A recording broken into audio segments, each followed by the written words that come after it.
wabarakatuh. Halo semuanya, kembali lagi bersama saya Milty Witingningsih NPM A1M020045 dari kelas 4A. Di video pembelajaran mata kuliah pengelolaan pendidikan dengan dosen pengampu Dr. Muhammad Kristiawan MPD. Baiklah, di video pembelajaran kali ini kita akan membahas mengenai manajemen kurikulum. Adapun yang akan kita bahas pada bab manajemen kurikulum ini, yang pertama, yang A itu ada konsep dasar manajemen kurikulum, yang B ruang lingkup manajemen kurikulum, C prinsip dan fungsi manajemen kurikulum, D komponen kurikulum, E perencanaan kurikulum, F model implementasi kurikulum, G pengembangan isi kurikulum, H itu ada evaluasi kurikulum. Yang pertama itu ada konsep dasar manajemen kurikulum. Yang pertama, pengertian kurikulum menurut para ahli.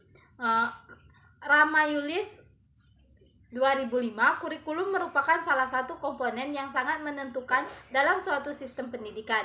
Karena itu, kurikulum merupakan mencapai tujuan pendidikan sekaligus sebagai pedoman dalam pelaksanaan pengajaran pada semua jenis dan tingkat pendidikan. Yang kedua, pengertian manajemen kurikulum. Manajemen kurikulum merupakan sistem pengelolaan atau penataan terhadap kurikulum secara kooperatif, komprehensif, sistemik, dan sistematik yang dijadikan acuan oleh lembaga pendidikan dalam rangka mewujudkan tercapainya tujuan kurikulum dan tujuan pendidikan. Selanjutnya itu ada B, ruang lingkup manajemen kurikulum. 1.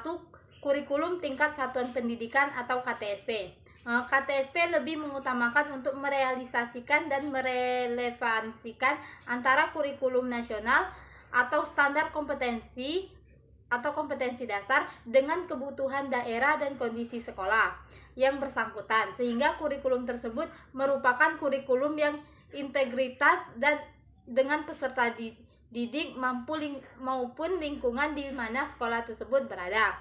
Yang kedua ada manajemen mutu berbasis sekolah atau MBS. MBS atau manajemen berbasis sekolah merupakan bentuk alternatif sekolah dalam program desentralisasi di bidang pendidikan yang ditandai oleh otonomi luas di tingkat sekolah dengan mementingkan peran serta masyarakat untuk ikut andil dan mengambil bagian untuk memajukan pendidikan. Selanjutnya yang C itu ada prinsip dan fungsi manajemen kurikulum. 1. Prinsip kurikulum. Menurut Sanjaya, agar kurikulum dapat berfungsi sebagai pedoman, maka ada sejumlah prinsip dalam proses pengembangannya sebagai berikut. Yang A, prinsip relevansi. Ada dua macam relevansi, yaitu relevansi internal dan eksternal. Relevansi internal merupakan bahwa setiap kurikulum harus memiliki keselarasian antara komponen-komponen, yaitu keserasian antara tujuan yang dicapai, isi, materi, pengalaman belajar yang harus dimiliki siswa, strategi atau metode pembelajaran, serta alat yang digunakan untuk menilai atau melihat ketercapaian tujuan. Relevansi eksternal berkaitan dengan keserasian antara tujuan, isi, dan proses belajar siswa yang mencakup dalam kurikulum dengan kebutuhan dan tuntutan masyarakat. Selanjutnya itu ada B, prinsip fleksibilitas. Kurikulum itu haruslah dilaksanakan sesuai dengan kondisi yang ada. Kurikulum yang kaku atau tidak fleksibel akan sulit diterapkan. Selanjutnya yang C ada prinsip kontinuitas. Prinsip ini mengandung arti bahwa perlu dijaga saling keterkaitan dan kesinambungan antara materi pembelajaran pada berbagai jenjang dan jenis program pendidikan. Selanjutnya yang D ada efektivitas. Prinsip ini berkenaan dengan rencana dalam suatu kurikulum dapat dilaksanakan dan dapat dicapai dalam kegiatan belajar mengajar.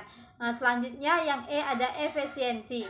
Prinsip ini berhubungan dengan perbandingan antara tenaga, waktu, suara, dan biaya yang dikeluarkan dengan hasil yang diperoleh.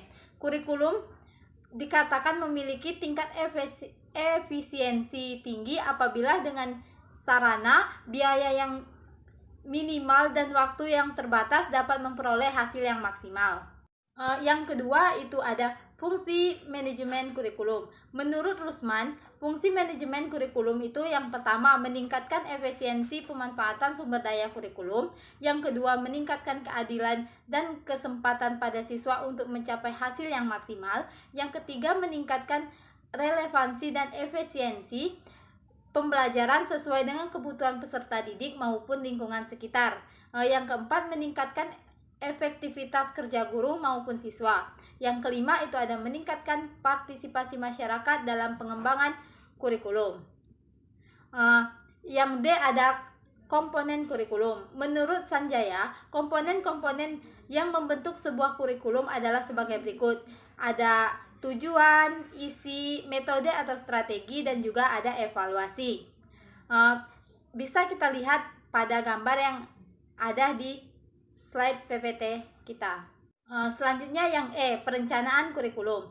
Satu, pengertian perencanaan kurikulum. Perencanaan kurikulum menurut Rusman adalah perencanaan kesempatan-kesempatan belajar yang dimaksudkan untuk membina siswa ke arah perubahan tingkah laku yang diinginkan dan menilai sampai mana perubahan yang telah terjadi pada siswa. Yang kedua ada perumusan tujuan kurikulum. Menurut Rusman, terdapat 3 sumber yang mendasari perumusan tujuan kurikulum, yaitu sumber empiris, sumber filosofis, dan sumber bahan pembelajaran.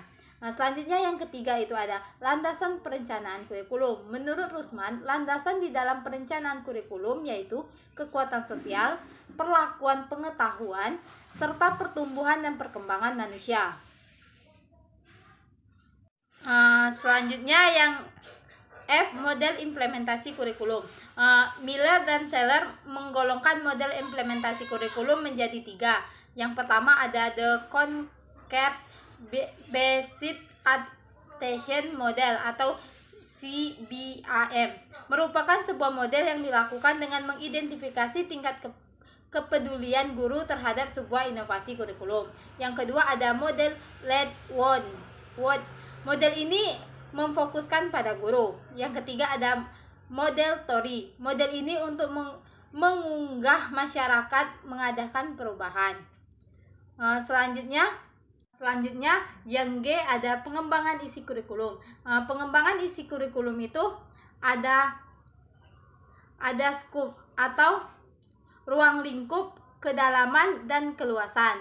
Ada juga sequence atau sistematik atau urutan. Untuk urutan dari pengembangan isi kurikulum itu bisa kita lihat pada slide yang tertera. Selanjutnya yang terakhir atau yang H itu ada evaluasi kurikulum. Evaluasi kurikulum merupakan pemeriksaan secara terus-menerus untuk mendapatkan informasi yang meliputi siswa, guru, program pendidikan, proses pembelajaran untuk mengetahui tingkat perubahan siswa dan ketepatan keputusan tentang gambaran siswa dan efektivitas program. Yang dievaluasi yaitu yang pertama ada proses analisis kebutuhan dan kelayakan, yang kedua ada proses perencanaan dan pengembangan, dan yang ketiga ada proses implementasi atau pelaksanaan, dan yang terakhir yang keempat itu ada proses evaluasi kurikulum dan perbaikan kurikulum. Oke, baiklah, sekian materi tentang manajemen kurikulum kita kali ini. Saya akhiri, wabillahi taufiq wal hidayah. Wassalamualaikum warahmatullahi wabarakatuh. Sampai ketemu di video selanjutnya. Bye bye.